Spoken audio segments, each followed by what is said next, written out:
day one in the job. What did you make of it?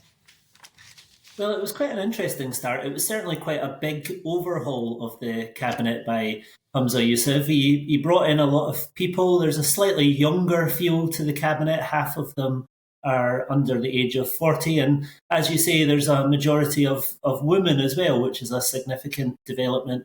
But I think what we'll look at now is what this means for the splits within the SNP, because Humza Yousaf has brought in a lot of his allies, a lot of his supporters during the campaign into his cabinet, but there's not any spaces for anybody that fought against him, despite it being an exceptionally close leadership contest. So that really could be the interesting issue, whether the people on the backbenches that opposed his leadership challenge could become a bit of a problem for him. I think a bigger problem now, because we've got no Kate Forbes, and she represented a lot of those people, Michael. So what happens now to Kate Forbes, and what happens to the void that she's left cabinet-wise? Yes, I think that's going to be fascinating, because in most people's eyes, especially outside of the SNP, Kate Forbes is an exceptionally talented politician. And we saw that during the leadership campaign, she run Humza Yousaf exceptionally close. It was 48% in the final round of voting that she secured. So it's a bit of a risk to have her on the backbenches. When he was getting voted in, Humza Yousaf made a very deliberate ploy of going to the backbench and embracing Kate Forbes in front of everyone there, a show of unity perhaps. But I think that could become a bit of an issue. We saw that with Rishi Sunak when he lost in the Conservative leadership contest. Having somebody on the backbenches really means that you've got a very visible, obvious threat to your leadership there. So that could be a real issue. I think another concern about having her on the backbench is that there might be a view that this government is going to be pretty anti-business.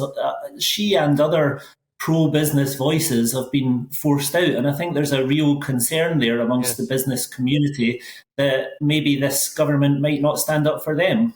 OK, Michael, I can see all those consequences there. My question is, why did Humza Yousaf allow that to happen? I mean, when he was elected as leader, there was a visible embrace. Kate Forbes grabbing him, hugging him, practically licking him at some stage there. And then the great insult. So she's moved from finance to rural affairs. I mean, he knew what he was doing. Why did he allow that to happen? Why did he walk into that predicament? Yes, I think that could ultimately be his first major mistake as First Minister in offering her that rural affairs position. It was a position that she might have taken. She represents a northern constituency, and obviously she'll respect the importance of a rural affairs job. However, there's no doubt that was a big demotion from the role of Finance Secretary, really the most powerful job in Cabinet.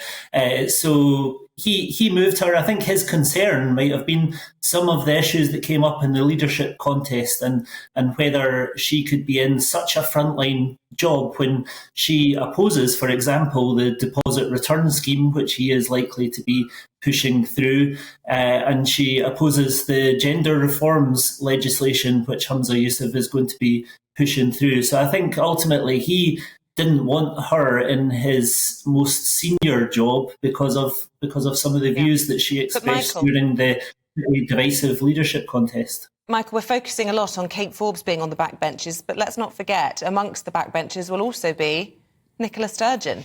What sort of contribution can we expect to see from her going forward? Yes, indeed. It's been a criticism of the SNP for some time that their backbenches are pretty terrible quality. So at least one thing that's happened from this is the backbenches have improved in quality. It will be interesting to see Nicola Sturgeon, John Swinney as well, the Deputy First Minister, Kate Forbes. There's a few other people that were potential cabinet ministers that are going to be on the backbenches. So it'll be fascinating to see the contribution they make. I don't think Nicola Sturgeon is going to be a problem for Humza Yousaf. I wouldn't expect her to be publicly challenging him on too many issues. I think Nicola Sturgeon's probably going to be fairly quiet and ultimately winding down before probably bowing out of politics at the next election. So I think probably more likely to be the sort of figure on the backbenches that Gordon Brown was after he left as Prime Minister, rather than an active campaigning backbencher such as Theresa May, for example. OK, good stuff. Michael Blackley, political editor of the Scottish Daily Mail. Thanks for your overview. Appreciate it. Thank you.